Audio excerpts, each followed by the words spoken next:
And the chili's like pouring over the hot dog people. It's really disturbing, and then he eats it, it's gross.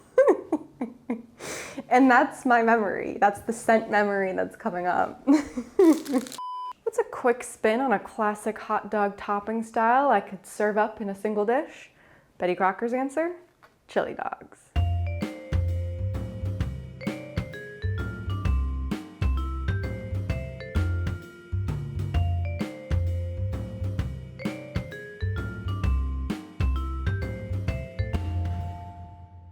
I'm Melinda, and I'm cooking my way through Betty Crocker's 1971 recipe card library. Today we are making chili dogs, which is from section S, Hurry Up Main Dishes, card number 22.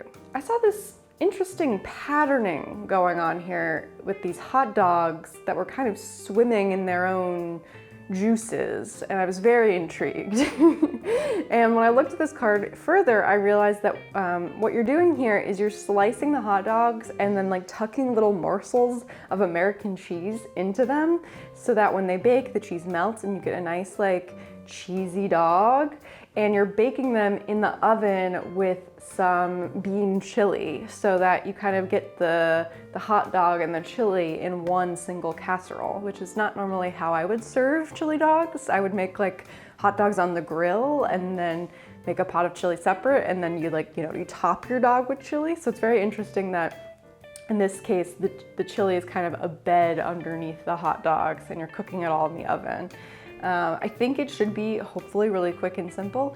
It is a hurry up main dish after all, so let's give it a try.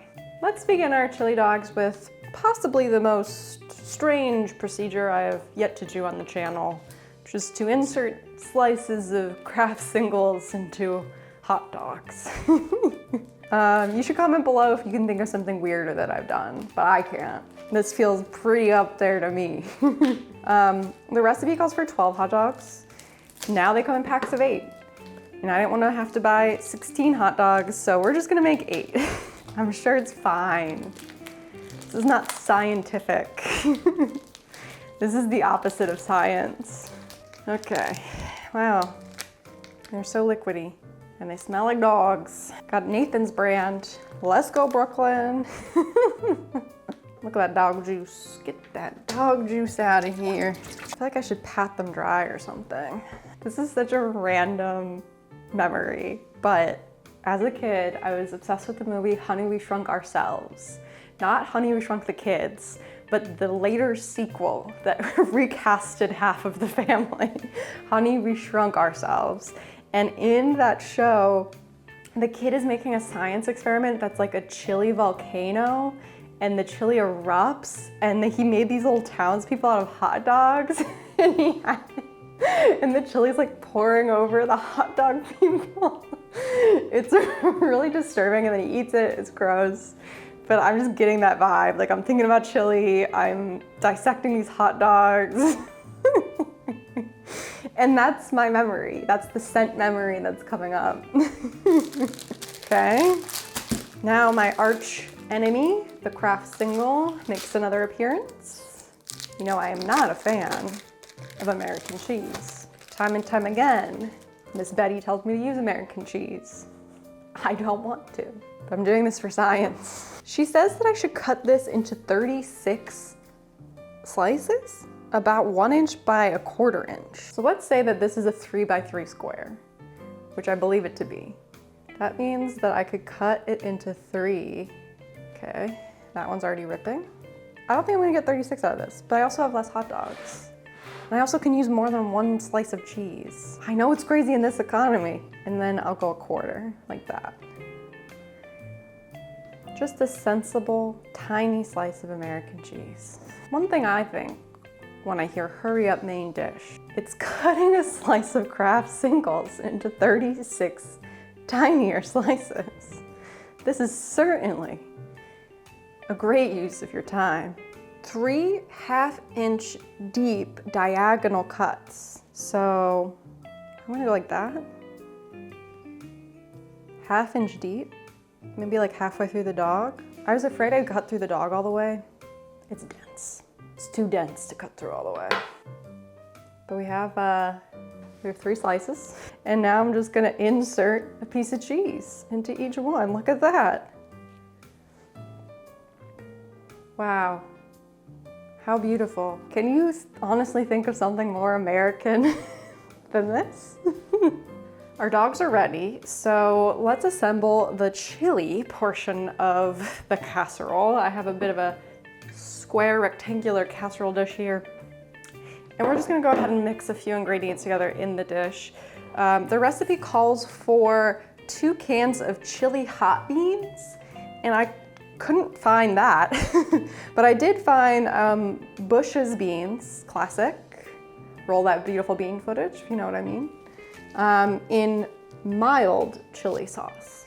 So hot sauce, mild sauce, it'll be fine. I'm very curious to see what's kind of under the hood here because I can really only see liquid at the top. So let's go ahead and get this chili bean into the casserole dish. Ooh, there they are. Look at those red beans in a mild chili sauce, you know? Hey, they weren't lying. There's the second one going in. And I'm not too worried about those being mild instead of hot because we are also putting in some cumin, cayenne, and chili powder. And so that's gonna add some kick as well. And then finally, we are adding 8 ounces of tomato sauce. So I'm gonna just pour that in. This is probably the easiest chili recipe I've come across in my lifetime.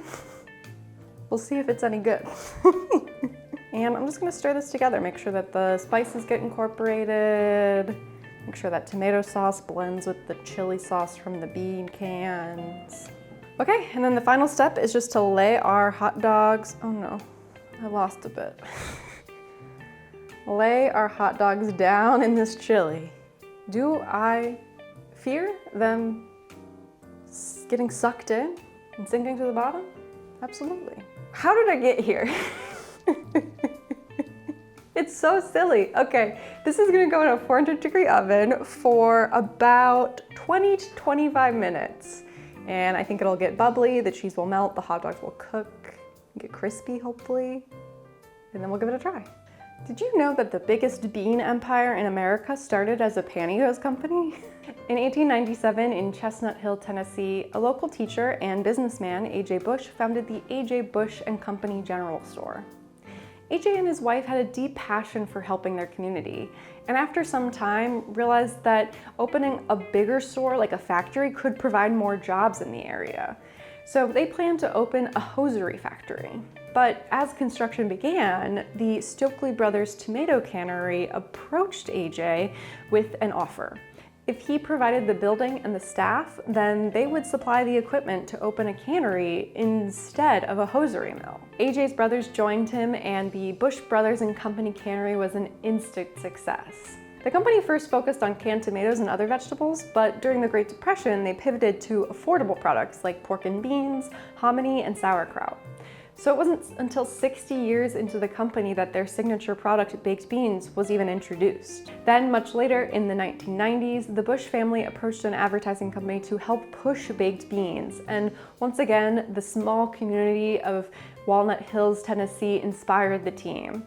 A secret family recipe, a family dog named Duke, and Jay Bush, the great-grandson of A.J. Bush, stepped in as the company's spokesperson to show off this kind of family-style company, and that became a key marketing campaign that skyrocketed bean sales. Of course, Bush's makes chili beans as well, which is what we're using today, but do beans even belong in chili? It's a really hot topic. See, chili as we know it originated as chili con carne in Texas. It was a popular street food sold by chili queens after the Mexican-American War in the 1840s. It was a meat dish spiced with dried peppers, and after being served at the 1893 World's Fair, quickly spread far across America with many local variations. By the 1920s, many cookbooks featured chili recipes that had beans and/or tomatoes, which definitely turned off chili purists, but have nonetheless stuck around ever since.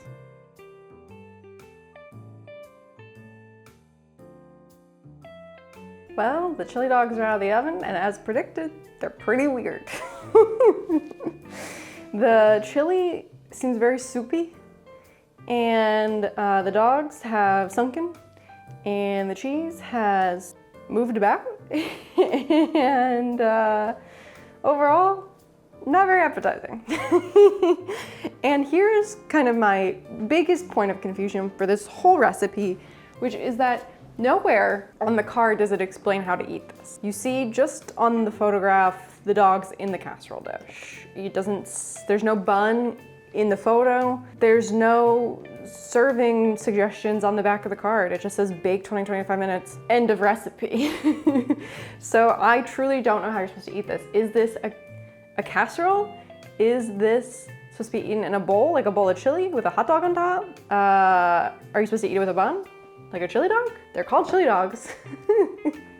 I feel like if it was meant to be eaten with like a spoon, you would have chopped the hot dogs up, not left them whole. And then it would have been called like chili with dogs, not chili dogs. So I'm gonna try to eat with a bun. That is what feels right to me. That is what is speaking to me. That will feel less strange to me. I need familiarity in this moment. So I have kind of a nice Martin's potato roll, if you will, and I'm gonna scoop a dog out and I'm gonna put it in this bun, and then I'm gonna top it with chili. Oh yeah, okay. Lovely. Okay, so that's step number one. And now we're gonna scoop out some chili, which I can't see any of the beans. The beans have sunk. Let me try to get some beans and not too much sauce, although I have faith that the potato bun will soak up a lot of the sauce. Okay.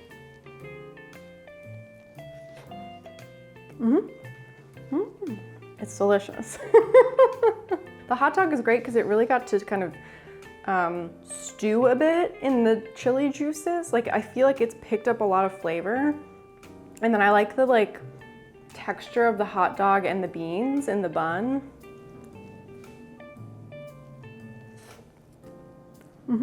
You're getting, you know, really the flavor of the beans and the dog and a little bit of chili powder. It's not a very complex chili flavor like you might get from a nice bowl of chili. But it's pretty good. I haven't tasted any of the American cheese, which to be honest, I'm fine with. Okay. Okay, chili dogs. What a weird recipe. I mean, we accomplished what we set out to. We made chili and we made dogs. I do find it very strange that there's no description for how to eat it. I'm glad I went the way I did and had it in a bun, but it would be pretty weird to eat out of the casserole dish.